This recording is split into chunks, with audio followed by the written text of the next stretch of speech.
जय हिंद छात्रों। तो कैसे हैं आप लोग? आई होप आप लोग बहुत ही बढ़िया होंगे और अपनी पढ़ाई जो है बहुत ही मजेदार तरीके से कर रहे होंगे।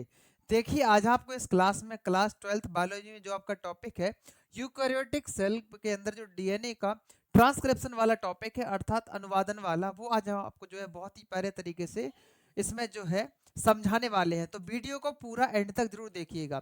देखिए, इससे पहली वाली वीडियो में हमने आपको प्रोकैरियोटिक सेल्स में डीएनए का ट्रांसक्रिप्शन समझाया था। अगर आपने वीडियो नहीं देखी है तो पहले जाकर वो वीडियो जरूर वॉच कीजिएगा।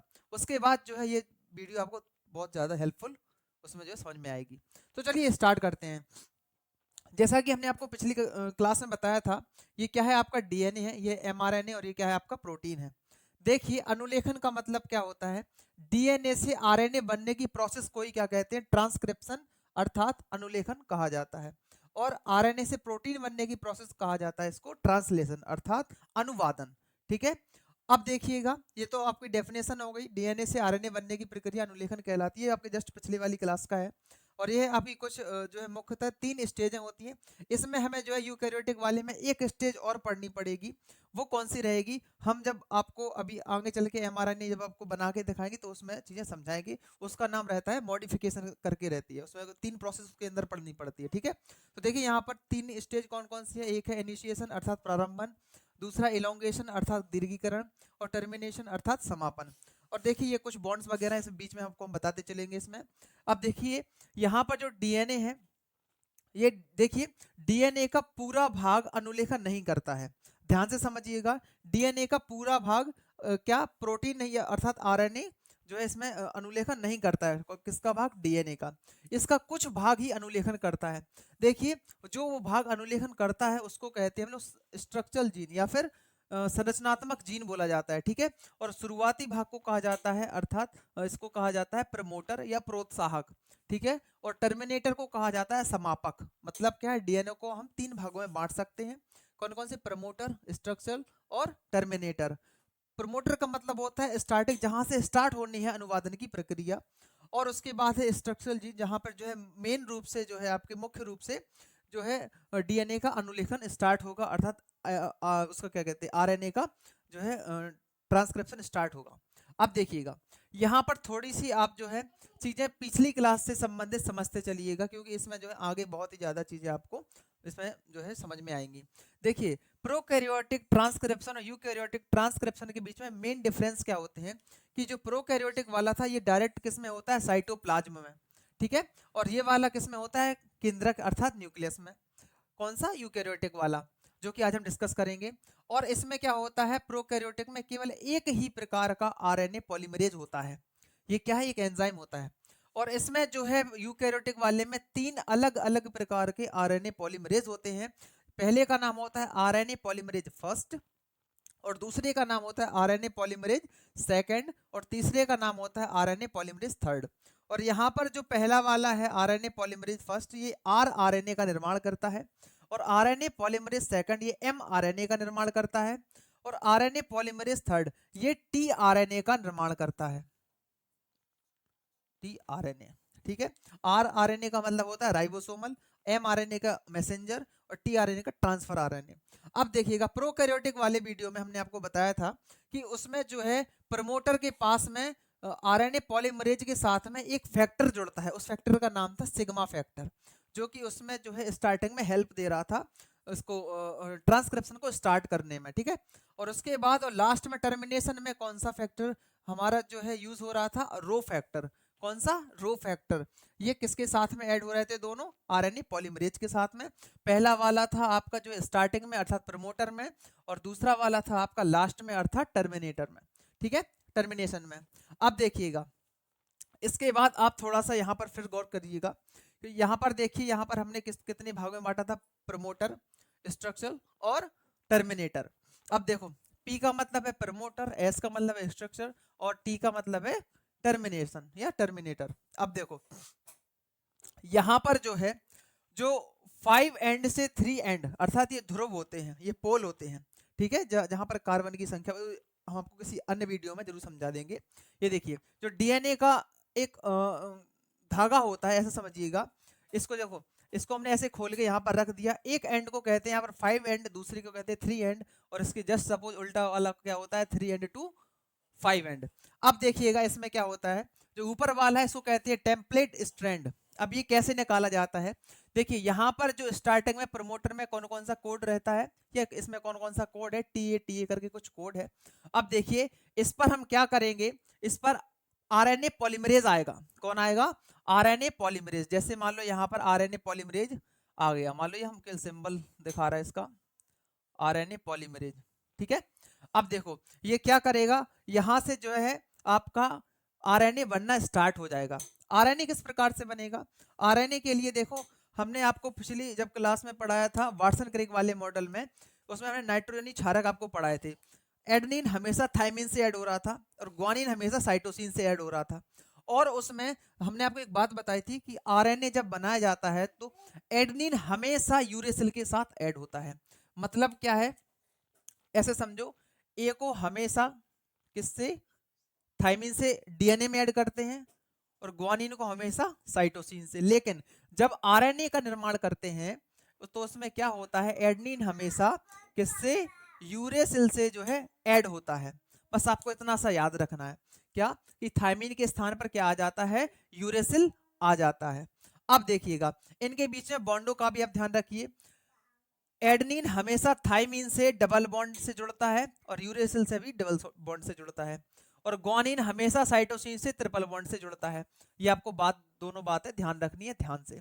अब देखिएगा जैसे ही आरएनए पॉलीमरेज, ये क्या है आपका आरएनए पॉलीमरेज, देखिए हमने आपको प्रोकैरियोटिक वाले में आरएनए पॉलीमरेज जब ऐड करवाया था तो साथ में एक फैक्टर आया था, जैसा कि अभी हमने आपको बताया सिग्मा फैक्टर। लेकिन इसमें किसी भी प्रकार के फैक्टर की आवश्यकता नहीं पड़ती है। अब देखिए जैसे ही आरएनए पॉलीमरेज यहाँ पर आएगा तो यहाँ पर क्या बनना स्टार्ट हो जाएगा, आरएनए का जो है ट्रांसक्रिप्शन स्टार्ट हो जाएगा। और उसके लिए क्या होगा, जो स्ट्रक्चरल जीन है, मतलब जो संरचनात्मक जीन है, इसका जो टेम्पलेट स्ट्रैंड है, मतलब ये ऊपर वाला जो स्ट्रैंड है, इससे कोड जो है यहाँ पर कन्वर्ट होना चालू हो जाएंगे।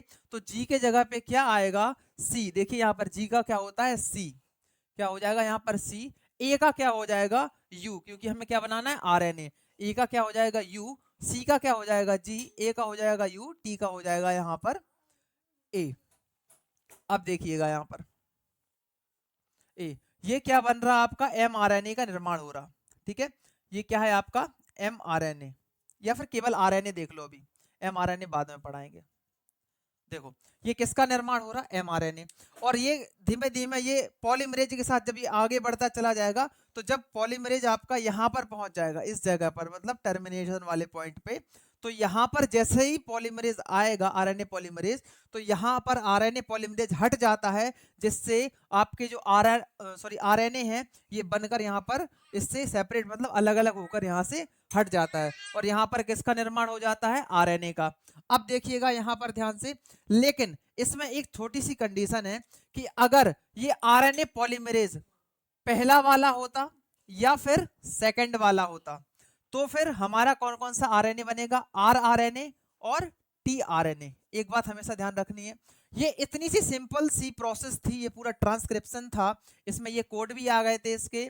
ये किसके लिए थे, आरआरएनए और टीआरएनए के लिए। ये सिंपल तरीके से बनके अलग हो जाते हैं। लेकिन अगर ये आरएनए पॉलीमरेज सेकंड वाला होता, कौन सा, ये सेकंड वाला होता, ठीक है, तो एमआरएनए किस प्रकार से बनता है समझिएगा ध्यान से।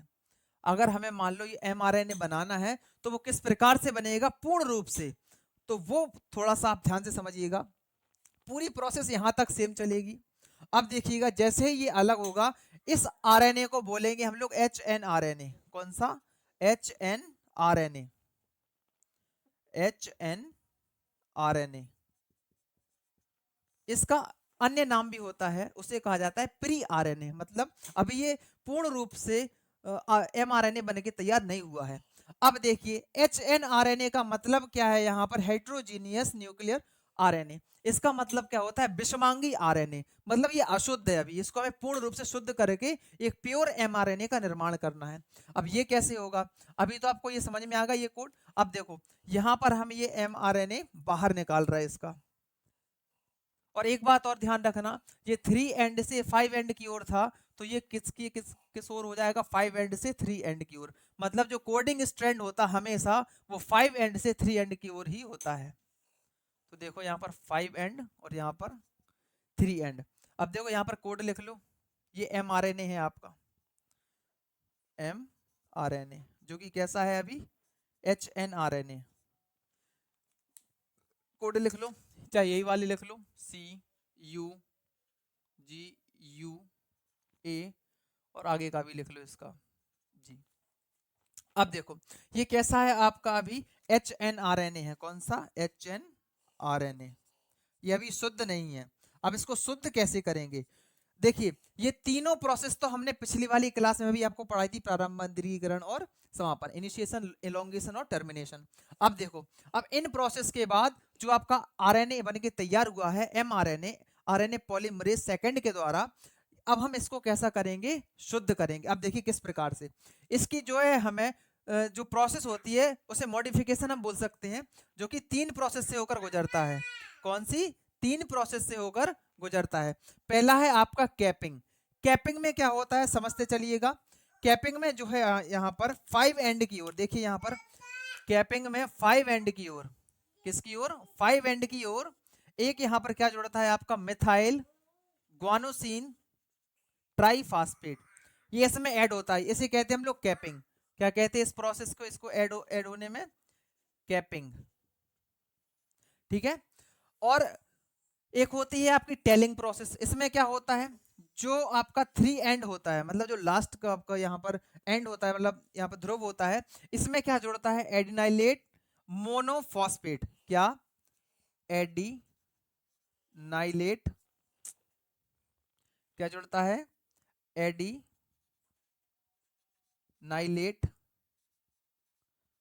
मोनोफॉस्फेट। और इसकी संख्या कितनी होती, लगभग 200 से 300 के समथिंग, ठीक है। ये किस ओर जुड़ता है, 3 एंड की ओर, ठीक है। और इस प्रोसेस को क्या कहते हैं हम लोग, टेलिंग। क्या कहते हैं, टेलिंग। अब कहो सर हम याद कैसे करें, तो देखो कैपिंग को आप ऐसा कह सकते हैं, जो कक्षा 5 के बच्चे होते हैं तो उनको हम कहते हैं, उनको क्या पहना दी हमने, टोपी पहना दी, ठीक है। कक्षा 5 के बच्चों को क्या पहना दी, टोपी पहना दी, मतलब कैप पहना दी, तो इससे हम याद रख सकते हैं। और टेलिंग मतलब लास्ट वाला, मतलब पूंछ पे हमें ये चिपकाना है, क्या चिपकाना है, एडिनाइलेट मोनोफॉस्फेट, 200 से 300 इसकी जो संख्या रहती है। अब देखो जब ये प्रोसेस हो गई तो लास्ट में क्या बचा आपका, स्प्लाइसिंग। क्या बचा, इसको स्प्लिसिंग भी बोला जाता है। अब देखो यहाँ पर ये फिर से हम सेम इसी प्रकार से बनाएंगे। ये तो प्रोसेस आपकी कंप्लीट हो ही गई, टेलिंग और कैपिंग की। बीच में यहाँ पर कोड लिख दो, ये वाले कौन कौन से थे, CUGU। चाहिए कोड हटाओ अभी, इसमें जो है थोड़ी सी प्रॉब्लम आएगी, ये कोड हटा दो। अब देखो स्प्लाइसिंग क्या होता है, इसमें देखिए एक बात और समझिएगा, जो mRNA का पूरा हिस्सा प्रोटीन नहीं बनाता है, mRNA का मतलब HNRNA का, किसका, हेट्रोजीनियस आरएनए का पूरा हिस्सा प्रोटीन का निर्माण नहीं कर सकता है। कौन कौन सा हिस्सा का निर्माण करता है, कौन सा नहीं करता है, वो स्प्लाइसिंग के थ्रू में पता चलेगा। देखिए यहां पर जो है, जो यहां पर आपको ये डॉट डॉट दिख रहा, ये हिस्सा, इसे कहते हैं हम लोग क्या, एक्सॉन। क्या कहते हैं, एक्सॉन। और जो बीच में खाली हिस्सा है इसको कहते हैं इंट्रॉन या इंट्रॉन। देखिए जो एक्सॉन होता है ये प्रोटीन का निर्माण कर सकता है, और जो इंट्रॉन होता है ये प्रोटीन का निर्माण नहीं करता है। और स्प्लाइसिंग के थ्रू, मतलब स्प्लाइसिंग का मतलब यहाँ पर क्या होता है कि जो इंट्रॉन होता है, या आप यहाँ पर एक्सचेंज करके भी लिख सकते हैं, कोई प्रॉब्लम नहीं है। इसको जो है कुछ इस प्रकार से पकड़ के बाहर निकाल दिया जाता है, ऐसे मतलब घेरा घेरा इसके करके इसे पकड़ के इसे बाहर निकाल दिया जाता है। तो लास्ट में क्या बचता है आपका, एक प्योर mRNA। यहाँ पर जो आपका बचेगा mRNA, ठीक है, ये आपका प्योर बचा है, ठीक है। ये क्या होगा आपका mRNA, यहाँ पर आप कोड वगैरह भी लिख सकते हैं इसके, ठीक है। तो कुछ इस प्रकार से जो है ये पूरी प्रोसेस थी। अब देखिएगा एक बार फिर से देख लीजिएगा पूरी प्रोसेस, यहाँ तक तो हमने आपको पिछली क्लास में भी समझाया था। यहाँ से देखिएगा प्रोकैरियोटिक ट्रांसक्रिप्शन और यूकैरियोटिक ट्रांसक्रिप्शन में क्या मुख्य अंतर होते हैं। ये जो है साइटोप्लाज्म में होता है, मतलब कोशिका द्रव्य में, और ये होता है आपका केंद्रक में, ठीक है। और आरएनए पॉलीमरेज, इसमें जो है एक ही प्रकार का होता है, यूकैरियोटिक वाले में 3 प्रकार के होते हैं RNA polymerase, first, second, third. First वाला निर्माण करता है आरआरएनए का, सेकंड वाला एमआरएनए का, और थर्ड वाला टीआरएनए का। और यहाँ पर जो इसमें दोनों फैक्टर पाए जाते हैं, सिग्मा और रो फैक्टर। इसमें जो किसी भी प्रकार के फैक्टर की आवश्यकता नहीं पड़ती है। और यहाँ पर देखिएगा, यहाँ पर क्या है, आपका प्रमोटर है, स्ट्रक्चरल जीन है, और यहाँ पर क्या है, टर्मिनेशन या टर्मिनेटर है। प्रमोटर पर क्या आएगा, आपका आरएनए पॉलीमरेज आएगा। और अगर आरएनए पॉलीमरेज फर्स्ट या थर्ड है तो आपका कौन सा आरएनए बनेगा, आरआरएनए और टीआरएनए। और ये जो है इसकी जो है बहुत ही सिंपल प्रोसेस होती है। ये आगे बढ़ता चला जाएगा, यहाँ पर जो है इसके जो है कोड बनते चले जाएंगे और आरएनए का निर्माण होता चला जाएगा। अगर ये आरएनए पॉलीमरेज सेकंड है तो इसमें थोड़ा सा जो है और एक प्रोसेस हम आगे बढ़ाएंगे, और जो आरएनए अभी बनकर निकलेगा इससे उसको कहेंगे हम लोग एचएनआरएनए। फिर इस एचएनआरएनए का पूरा नाम क्या है, हेट्रोजीनियस न्यूक्लियर आरएनए, मतलब विषमांगी आरएनए। इसका मतलब क्या है कि इसका पूरा भाग प्रोटीन नहीं बनाता है, समझ रहे हैं, एचएनआरएनए का पूरा भाग प्रोटीन नहीं बनाता है, ठीक है। और इसमें जो है हम जो भाग प्रोटीन नहीं बनाएगा उसको पकड़ के बाहर निकाल देंगे, और उसको पकड़ के बाहर निकालने की प्रक्रिया को कह देंगे स्प्लाइसिंग या स्प्लीसिंग, ठीक है। इसमें देखो स्प्लीसिंग की ये तीनों प्रोसेस करने के लिए क्या होगा, कैपिंग के लिए हमें क्या करना पड़ेगा, 5 एंड की ओर MGPP मतलब मिथाइल ग्वानोसिन ट्राइफॉस्फेट जो है ये यहाँ पर जो है जुड़ जाएगा, इसको कहते हैं हम लोग कैपिंग। और टेलिंग में क्या होगा, यहाँ पर 3 एंड की ओर जो आपका एडिनाइलेट मोनोफॉस्फेट, इसके अलावा 200 से 300 संख्या में ये आके जुड़ जाते हैं। ये हो गई कैपिंग, ये हो गई टेलिंग। कैपिंग होती 5 एंड की ओर और टेलिंग होती 3 एंड की ओर, ठीक है। और जो बीच में आपके यहाँ पर जो बीच में जो आपका जो प्रोटीन हिस्सा नहीं बनाएगा उसको क्या कहेंगे हम लोग, इंट्रॉन। और जो प्रोटीन हिस्सा बनाएगा उसको कहते हैं एक्सॉन। और इंट्रॉन को हटाने की प्रोसेस को कहेंगे हम लोग स्प्लाइसिंग, क्या कहेंगे, स्प्लाइसिंग। तो यहाँ पर जो इसको पकड़ के खींच देंगे किसको, इंट्रॉन को, तो एक्सॉन आपस में कनेक्ट हो जाएंगे। उसके बाद क्या बनेगा आपका mRNA, मैच्योर आरएनए बनकर तैयार हो जाएगा। अब इसकी थ्योरी किस प्रकार से लिखनी है, आपको बोर्ड में किस प्रकार से लिखना है, आई होप आपको यहाँ पर चीजें समझ में आ रही होंगी। तो प्यारा सा लाइक और कमेंट जरूर कीजिएगा जहन सर करके, ठीक है। और इसे किस प्रकार से लिखना है आपको जो है हम PDF प्रोवाइड करवा देंगे अपने टेलीग्राम चैनल पर। अगर आपने वो चैनल अभी तक ज्वाइन नहीं किया है तो पहले जाके वो चैनल जरूर ज्वाइन कर लीजिएगा, और पिछली क्लासें भी रेगुलरली करते चलिएगा, ठीक है। तो मिलते हैं नेक्स्ट ऐसे इंटरेस्टिंग टॉपिक के साथ, तब तक के लिए जय हिंद जय भारत। तो इसे नोट कर लो या फिर इसका स्क्रीनशॉट जरूर कर लेना, नोट कर लो।